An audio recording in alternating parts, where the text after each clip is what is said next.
Welcome to a Vanguard news video without the bullshit. Let's get started. Despite my channel being demonetized and is not held to a higher standard, I didn't talk about the monthly Bushiroad leaks last week as it undermines publishers as well as being considered as piracy, hence why a lot of people who uploaded the images on Twitter immediately deleted them. But since Bushiroad has officially revealed them publicly, I can finally talk about it. All 6 official nations are going to get a new start deck for Vanguard Divinez premiere next year. We can only hope that Bushiroad has the brain cells to include Lyrical Monasteria in the mainline booster sets from now on to be supported evenly with the rest of the nations, instead of suddenly power creeping one nation all of a sudden just to keep up and set the bar for the rest. We already have collaborations to do that instead. As for the nation decks themselves, Dragon Empire seems to be going full Neru Kami with this Shenlong looking dragon. Dark State's going full beast mode, while giving Pale Moon players hope to play standard. Brantgate is going to be the most popular for simply having a giant robot on the cover. I would even go as to claim that this could possibly be the new protagonist's deck.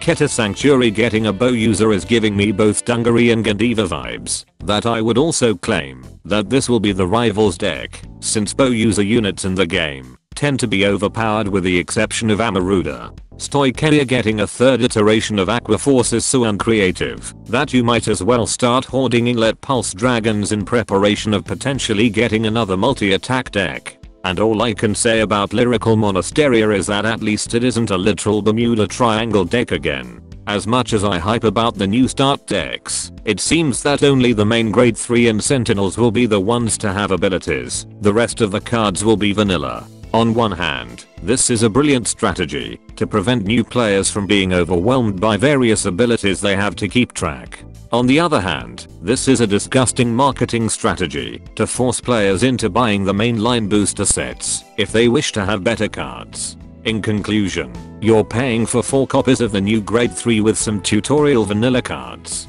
And to make sure Bushiroad tricks their investors in meeting their sales projection with this new start decks, they'll be including 2 foil promo cards in each start deck. The first card will be one of 3 cards, while the second card will be one of 6. So if that promo card happens to make the deck really good, you're going to have to buy multiple copies of a start deck just to obtain them. Vanguard Divinez hasn't even premiered, and they're doubling down on the promo card bullshittery. Now it's time to see Keta Sanctuary's reprints in DSS 12 to see if I need to sell off my current decks.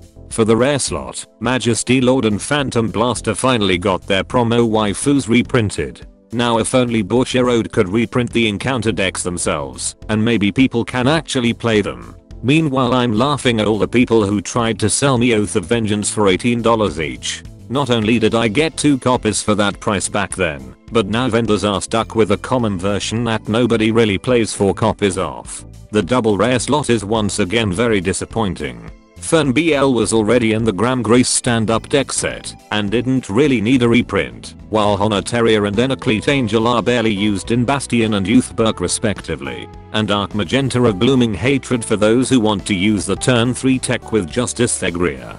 As for the triple rare slots, both versions of Thegria and Obscuded are shown in one panel. Those who know the lore are probably laughing right now. Meanwhile Youthberg dominates the real estate space, even though Bastion Prime is probably more sought after anyway. Finally, people of culture unite. Keta Sanctuary's SIR effect triggers is looking like to be the most expensive cards in the set as it will bankrupt anyone who wants to be sat on by Alpac Pro Roby and even Blade Feather Dragon.